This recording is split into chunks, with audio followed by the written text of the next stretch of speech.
सामने बादशाह सलामत बैठे हुए हैं, विराजमान है। ये बंदूकें इसी गाड़ी पर सादिक मोहम्मद खान अब्बासी पंचम हज पे गए थे। अच्छा जी, हम नूर माल में दाखिल हो चुके हैं। ये मेरे भाई, मेरे दोस्त मोहम्मद अनवर साहब।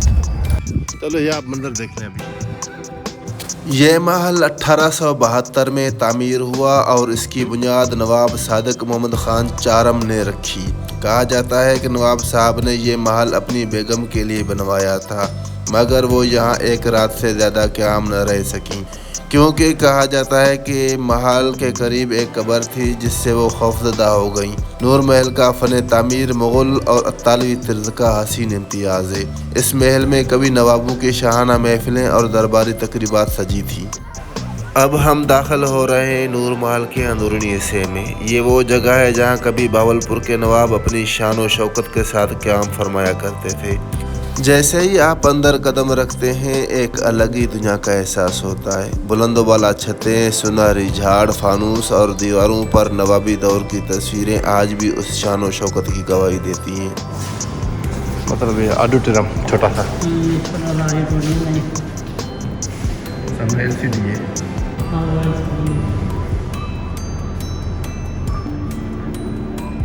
आइए, ये दरबार है। हाँ, सामने बादशाह सलामत बैठे हुए हैं, विराजमान है।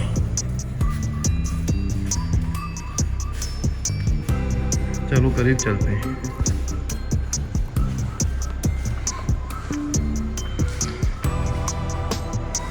यहाँ पे बैठना मना है।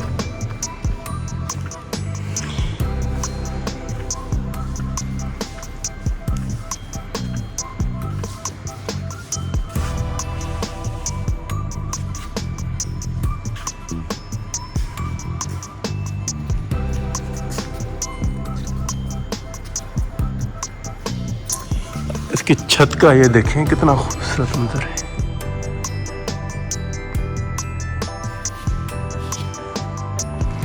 ये तो बड़ा बादशाह फैसला कर रहा है। चलो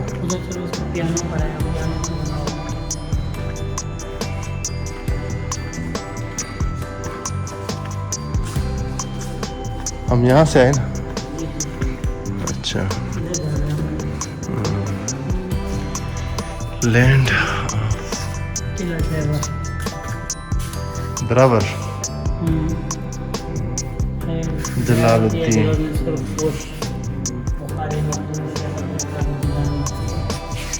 ये ऊपर जाने की रस्सी लगी हुई है, ऊपर जाना बंद मना है। अब ये पता नहीं क्या चीज़ है। गाइड मैप नूर माल।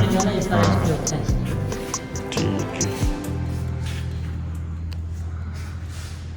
पियानो बजाना मना है, सिर्फ देखने के लिए। ये ज़रा हिस्ट्री लिखी हुई है इन चीज़ों की। Map of Bahawalpur.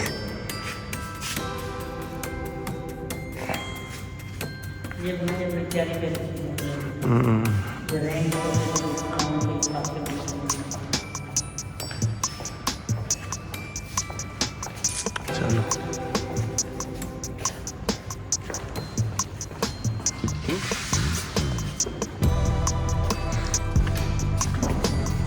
इस पे कुछ लिखा हुआ है, भावल गलौरी। ये आफ्टर मार्केट है, यानी कि बाद का लिखा हुआ है। अच्छा, जिसका नाम भी सादिकाबाद शहर है। ये सादिकाबाद का बानी। और ये हजरत कौन है? नवाब मोहम्मद। ये दूसरे हैं, दोम नहीं, ये पांचवा है। ये पांचवा है। वो कौन सा है?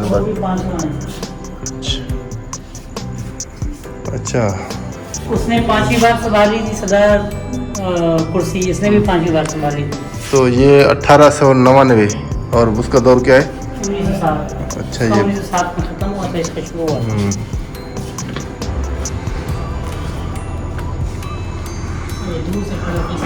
हाँ, ये बहुत ही खूबसूरत। ये नूर माल का अंदर का मनाजर। रिफ्यूजीज ये कुछ न्यूज़ हेडलाइन से।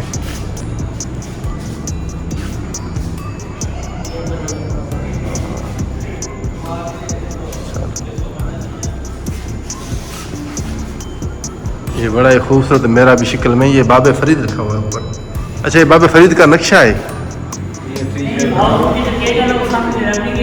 हाँ, ये बाबे फरीद है जो हमारे फरीद गेट के अंदर का नुक्ता है।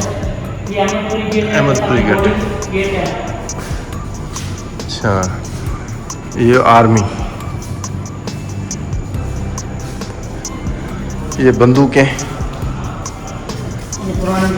रियासत बावलपुर की फ़ौज के ज़रिए इस्तेमाल मुतअद्दिद जंगी हथियार। ये सारे बेनेट्स हैं, मेडल्स हैं, तलवारें हैं।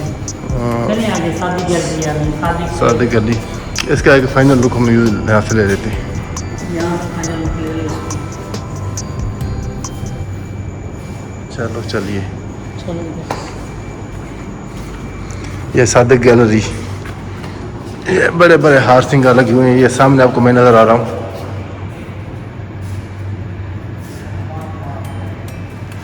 चलो बैक साइड। ये तस्वीरों का यहाँ से नहीं सीधा कहीं यहीं खड़े होते बस किसी तरह चेंज करते।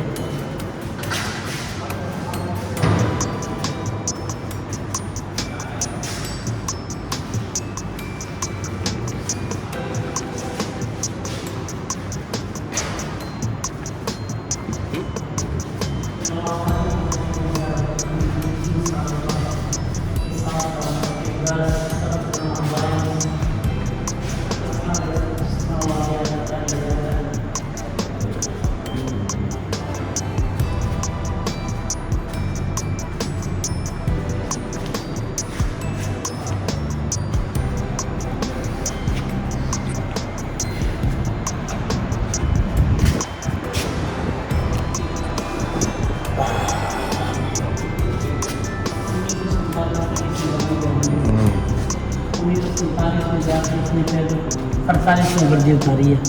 अच्छा, उसके बाद कपड़ों में इसने हुकूमत किया भावलपुर रियासत। अच्छा, मतलब ये इनके बाका यूनिफॉर्म था। चलो ये बादशाह का बिस्तर देखें, जहाँ पे बादशाह सलामत आराम करते थे।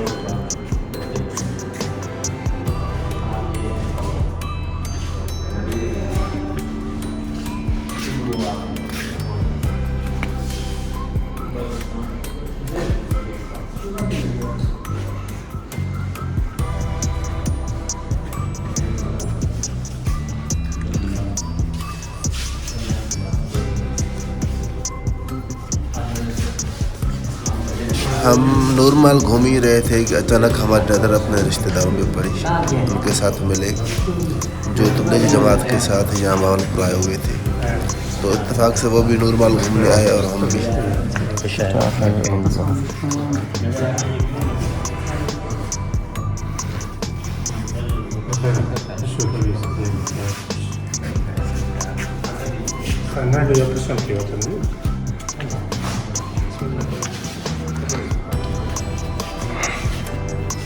ये बादशाह के पोशाक, ये जो सरमी ड्रेस थी, दरबारी ड्रेस होता था, ठीक है। ये और रेन कोट, ये तो मेरे ख्याल में वो नहीं जो अंग्रेज ये किसी सरमनी वगैरह पे सरमनी जो ये आर्मी की ड्रेस है। ये तो ये उस दौर के ड्रेसेस हैं। अंग्रेज के दौर की है। ये जो रियासत भावलपुर थे ये उसके अंग्रेजों की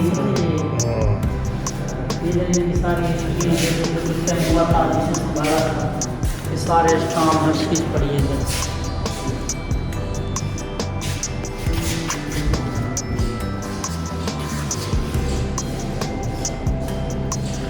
प्रिंटिंग मशीन उस दौर की, इसका दौर तो हमने भी देखा है। पत्थर, ये जो खंडरात है ना भावलपुर में, ये उनके पत्थर हैं। ये बैजेस थे भावलपुर आर्मी के। ये टिकटें हैं रियासत भावलपुर की। ये क्या चीज़? खिलाफ काबा है। अच्छा,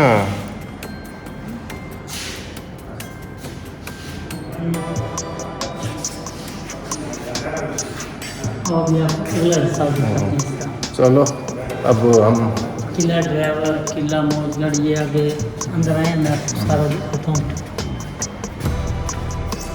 जो के जो जेवरात थे ये वो हैं सारे, अच्छा ये कीमती है। ये कीमती जेवरात हैं। सन 1971 में जब नवाबों का दौर ख़त्म हुआ तो इस महल को हुकूमत पाकिस्तान ने अपनी तहवील में ले लिया। बाद इसे आम आवाम के लिए खोला गया ताकि लोग इस शेकार इमारत को देख सकें। ये महल 2021 में बाकायदा तौर पे एक तारीखी म्यूज़ियम में तब्दील हो गया। इसमें रखी गई नवादरात ज़्यादातर नवाब सादिक खान की ज़ाती मिल्कियत थी, जिनमें शाही फर्नीचर, कीमती कालीन, तलवारें, तस्वीरें, सिक्के और दस्तावेज़ात शामिल हैं। यह तमाम चीज़ें न सिर्फ भावलपुर की शान है बल्कि बड़े सगीर के इस सुनहरे दौर की झलक भी पेश करती हैं, जहाँ अजमत व तहज़ीब और तारीख की एक छत तले समटी हुई थी। ये कपड़ा मुझे फैक्ट्री का नहीं लग रहा। हर चीज़ चेंज हो जाती है, अभी तो वो चीज़ें कहाँ रही। चलो जी निकले बाहर। चलिए इधर से आर्ट गैलरी है सामने, यहाँ पर ये शॉप है, ये पे आप कुछ लेना चाहें। अच्छा पिक्चर भी अलाउ नहीं है, बंद कर दो, पिक्चर पॉज कर लो ना यहाँ से। चलो बंद ही कर देते हैं, ये हो जाता है। चलो अभी स्टार्ट कर लेना, यहाँ पे अलाउ नहीं है। चलो भाई हम बाहर निकल आए हैं। नूर महल के अंदर का माहौल आपने देखा, अब ज़रा बाहर का नज़ारा भी देख लें। कितनी लाइट्स हैं, खूबसूरत लग रहा है, चमक रहा है, चमक और दमक। तो चलो आगे कुछ और भी चीज़ें हैं वो हम आपको दिखाएं। ये पुराने दौर की गाड़ियाँ,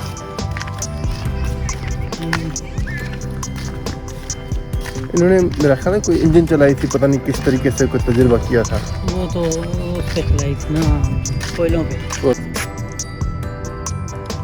इसी गाड़ी पर सादिक मोहम्मद खान अब्बासी पंचम हज पे गए थे।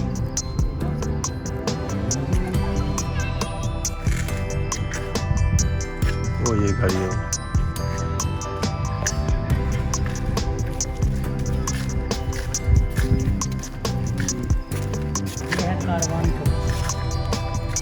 कारवान कोच जो किताबों में कई बार पढ़ा गया। हाँ जी, इसके इंजन किधर है? जिसके साथ भी लगाते हैं उसके साथ जाते हैं। अच्छा, ये कारवान एक आरामदा टेलर है जो एकलिस मोटर कारवान लिमिटेड ने 1935 में तैयार किया। अच्छा ये कमरा है, मतलब इसमें कोई ना कोई चीज़ खींचती है। हाँ, जिस भी गाड़ी के साथ जाएगा उस गाड़ी के साथ ये लग जाता है ना पीछे। अच्छा, तो इसको इसके अंदर आराम के हिसाब से बेड शेड हर चीज़ इसके अंदर मौजूद है।